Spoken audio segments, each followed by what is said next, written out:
What's up guys? So on the way to my flagship, so it'll be the first Zoro flagship that I'll be playing in this season. I mean technically it's one of the first few. I think this is like the third one if I'm not mistaken. There are like other flagships happening today as well since it's a Saturday. I think 3 other shops are hosting as well. But yeah, so I brought out Mihawk and Ace. Not too sure which one I'll be playing. Probably roll a dice to decide, to be very honest. Kind of do want to play Mihawk though, because I want to get some hours into the deck just to prepare for like writing the Mihawk guide. So I think like getting some tournament experience with the deck would be nice. But of course it's like quite high stakes for me as well because I'm playing for Zoro. So I'll see how that goes. But yeah, I do kind of lean towards playing Mihawk. So right, on the way to the venue, so I'll catch you guys there. Bye.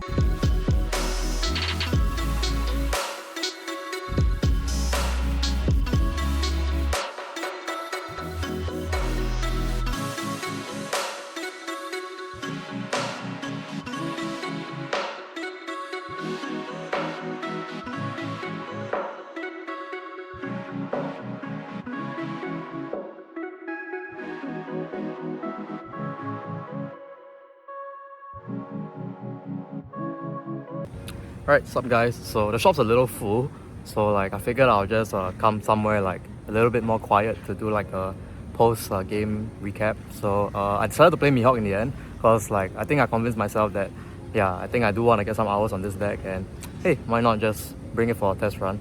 So that's what I arrived on. So I'm playing like a variant of Mihawk with 6 cost Law as well as Shanks. So it's a build with a little bit of everything. Yeah, a lot of different, it's a green box basically where I'm playing text like a green Bonnie, like the 5 cost Bonnie that can stun Dawn. So trying that out. Yeah, pretty interesting deck build, kind of fun. Like this variant of deck at least reminds me a little bit about like I guess you could say RG Law. So, and if you all know, like I'm a huge RG Law player from back in like OP1 to OP5. Though I did play like white build for like OP3, OP4, but like most of the time, like RG Law was like my pet deck, yeah. So really miss RG Law. So right, kind of just wanted to play a deck with Law in it. And now I have 2 Laws. I have Law and Beppo, and I have 6 cost Law. So yeah, post game 1 report. I won against played against a green Mihawk Mirror, then managed to win. Cause I have like more text to cover the matchup.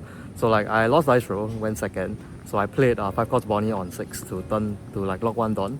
So like he couldn't play 7 cost Shanks on curve. Then followed by that, like he played, I think he played Tashigi in response.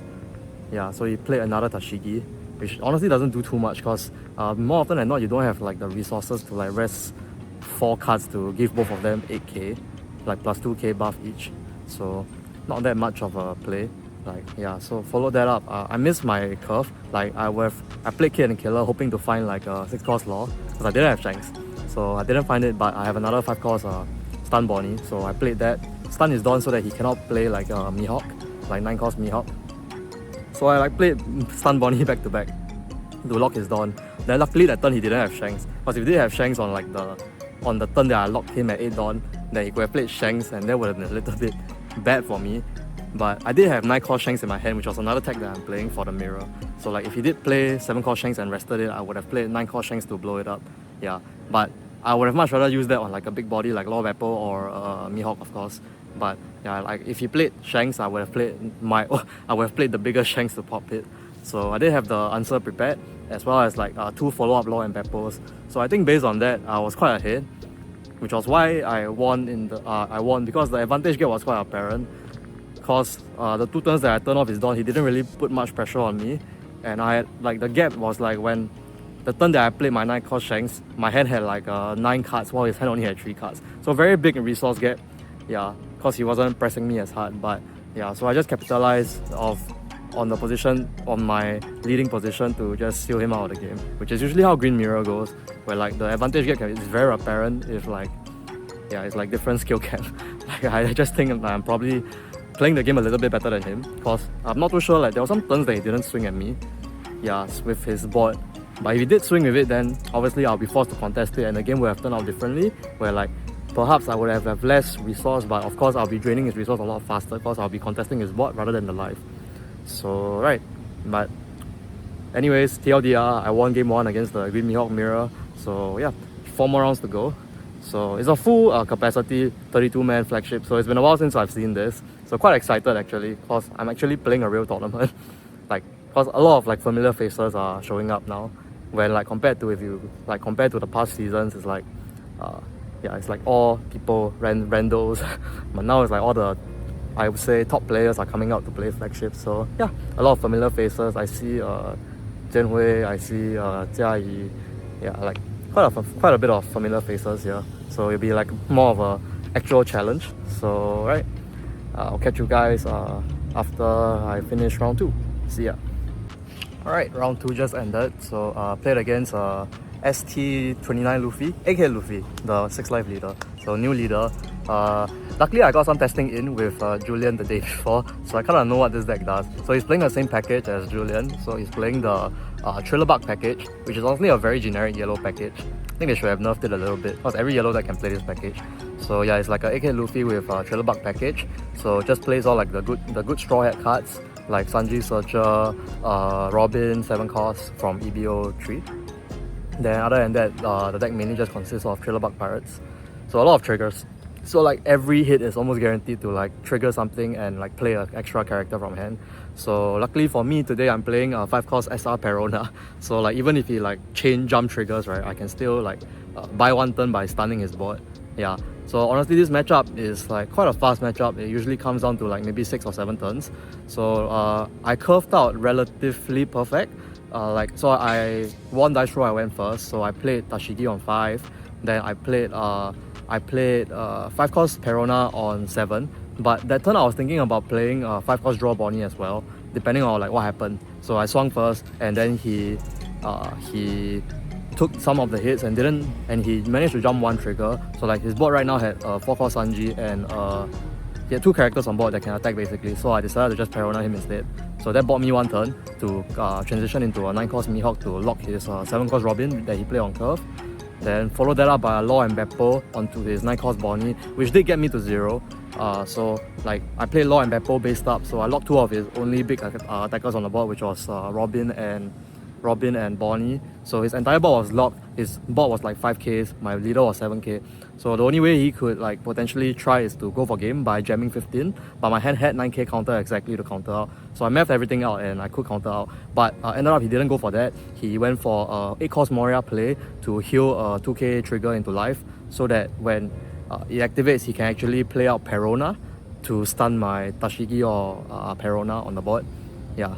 Then he also float 2 Dawn up for the Boa event to lock 2 of my big attackers if I swung in my small ones first. But of course I open up with the big one first to play around those triggers. But I was thinking for a bit, then I'm like, okay, don't have guarantee if I just DMG him. So I just DMG his 2 Dawn and then just went for game. So yeah, I think it's quite a, I don't say it's a favourite matchup. Like I did need to see the Perona, which was honestly a card that you can't find on that 1 turn that he had the 2 characters on the board to buy me that 1 turn that I don't need to counter as aggressively to protect my life. So of course like the deck can be quite aggressive. Once he played 9 cost Bonnie, I just went down to 0 immediately because I was at 2 life. So he pinged me 1 life, so I went on to 1, then the Bonnie has a rush. So I took to 0 in 1 turn. So that was quite scary because the turn after, if he actually jammed me, I only had exactly enough. Yeah. So that was a little bit scary. But luckily I did have enough to get out of a jam. So like he did play another turn, but I did have a DMG to close. So yeah, that was that. Okay, so 3 more games to go to my serial Zoro. Hopefully we can just one-time wonder this on my first tournament playing Mihawk. But honestly, I've played this deck quite a bit in testing as well as on the sim, just to get some hours into the deck in preparation for my Mihawk guide. So stay tuned. But yeah, looking forward to the next 3 rounds. So far played against Mihawk Mirror and Yellow Luffy. So pretty, I would say, not off meta picks. Like, cause I think these decks are quite relevant. So far so good. So right, I'll catch you guys in a bit. See ya. Alright, round 3 just ended. So I played against BY Nami. I won. I don't think there was much the guy could do, honestly. Okay, but to be very honest, I actually got because I was sitting on the table next to him the round before. So like I actually saw that his deck runs like it's more of a removal heavy BY Nami deck. So he runs 7 cost Gold Flamingo. So I did see that deck when I was sitting across. So because of that, I could like sort of play around it. But I think play around it in the sense that I didn't play 7-cost Shanks. But to be fair, I think in that matchup, I want to always be playing 6-cost Law as well to flood the board and so that I can swing multiple 7s. Because if the Shanks were to get removed by like even a Red Rock or like a 7-cost Luffy, which was probably the worst case scenario, I'll lose a lot of tempo in the game. So on my 8 Dawn turn, instead of playing Shanks, I gambled and used Kick Killer, 2 Dawn, dig for 6-cost Law. If I didn't find a 6-cost Law there, I would have had 1 less body on the board to actually push against BY Nami. Because against BY Nami, the strat is to flood board and swing for multiple 7Ks because their leader can base up to 7 at the cost of 1 card. So if I could swing like the first 7, he has to actually counter 2 cards. Then subsequent 7s will be asking for 1 card each. So had to flood the board against that matchup, so I dug for 6-cost Law. But also because I had the prior information that the guy runs 7-cost Luffy in the deck. So I opted to take a risky route to win the game, which was to try to find 6-cost Law so that I could jump into Perona. So that I can establish Tashigi, Law and Perona on the board. So next turn I can actually just swing like super hard at him with like multiple attacks. So yeah, lucky I sort of got the prior information, but I don't think it would have mattered. I think to begin with the matchup, I have to flood the board. So I think 10 out of 10 times I would have dug for the Law with the K and Killer there. Yeah. So got lucky because I found the Law. In the case that I don't find the Law, then my backup plan is to play Perona and hit him harder that turn. So yeah, managed to take the win. After that turn, I chained back to back Law Beppo. He Red Rock both, but his one Robin was always kept on lockdown. He had a second one, but not enough to put pressure on me.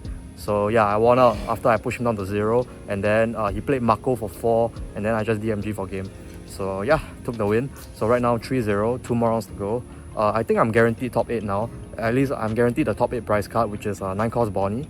So yeah, 2 more rounds to get 0-0. If I'm not wrong, Julian is also in 3-0 right now. So chances are I'll probably try to take down the tournament together with him. So right, let's hope everyone can go home happy today and we have a successful Zoro flagship run. Right, so I won my round. So just waiting for Julian. So we are on different brackets. So optimal is the optimal pairing. Okay, so I played against Emu. Pretty favourite matchup. I won dice roll as well and I opened perfect. I saw double Shanks into Law and Beppo. Honestly, I don't need anything else to win that matchup as long as my hand doesn't have bricks. So I did have that. So I went Shanks into Law Beppo. Then that was sort of game over. Because what do you do when your whole board is like 5k, my leader is 7k, you know? And I could constantly rest your blockers, and at any point in the game I can just clock you for game with DMG also because my board was huge. So nothing much to say. I won dice roll and sort of saw everything I needed to win the Emu matchup. So I won that. So Julian is playing into RB Sabo, and Julian is playing Mihawk today as well. I think similar list to mine, might be close, like maybe 48 or 49 cards. Yeah, because just Shanks and 6-cost Law package. So right, let's see if Julian wins his game, and then let's see if we meet him in the finals. So right, I'll catch you guys in a bit. Right, what's up guys? So currently on the way home, went for a dinner with the rest of the boys earlier, and it was nearby my place, so I just walked home. Right, so yeah, guess what? I actually won the flagship, took it down together with Julian. I played against Julian in the finals, so it was a Green Mihawk mirror. So yeah, nothing much to be said. I basically just had like a perfect response to like whatever play he had. Like he went second, had Law into Bonnie to turn off my Shanks, but I also had Law to respond to his Law. So I sort of came up ahead because I was the first to play a 5-cost body as well, going first. So I had 3 bodies on board while he only had 2. So yeah, basically he turned off my Shanks, but I have the next best thing, which is Law. So right, managed to win the flagship, which is a pretty meaningful because like it's my first flagship for the season, and also the first time I'm playing Mihawk for a tournament. So if you like remember what I was saying earlier in the day, like if I were to play a deck, I kind of want to play Mihawk because I want to get some hours into the deck and experience playing in a tournament so that I can transition it into a guide. So yeah, I think not bad.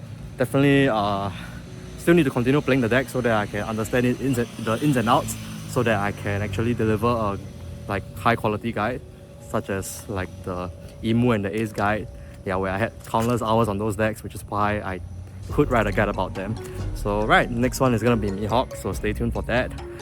As for the deck list is pretty spicy, kinda want to keep it hidden. But yeah, do stay tuned for the guide where I will be posting the deck list as well as probably going through like the ins and outs of the Mihawk deck, the matchups, the deck list I'm running of course, and also like how to like some gameplay videos, which I think is one of the selling points of my guides actually. Gameplay with analysis where I actually talk as I play, so like y'all can see like what am I thinking as I play, so stay tuned for that. But yeah, pretty good. Can add this into my list of achievements as well. Flagship win with Mihawk, so hope to keep this up. I don't have any more flagship scheduled for the week. Might still have one more if I can manage to walk in, but not likely, but we'll see how it goes. So right, I'll try to vlog more, like more of these, like me going to flagships and playing, yeah, like match reports, yeah. But I can't really do like filming of the games because like I'm playing in them as well, right? So yeah, I'll see what I can do. Yeah, but I don't really want to bring like a tripod with me everywhere I go and then just film my games. But this one, like something like this, I can sort of manage, like just doing vlogging and then like post-match talking to you all. Yeah, this is something I can manage. So right, we'll see. Hopefully I'll see you guys in the next vlog. So yeah, don't forget to subscribe and also drop a like or comment if you think that this is something that you all want to see moving forward. And also do support me on my Metafy as well. Check it out for anything like competitive One Piece content. Yeah, right. I'll catch you guys in the next one.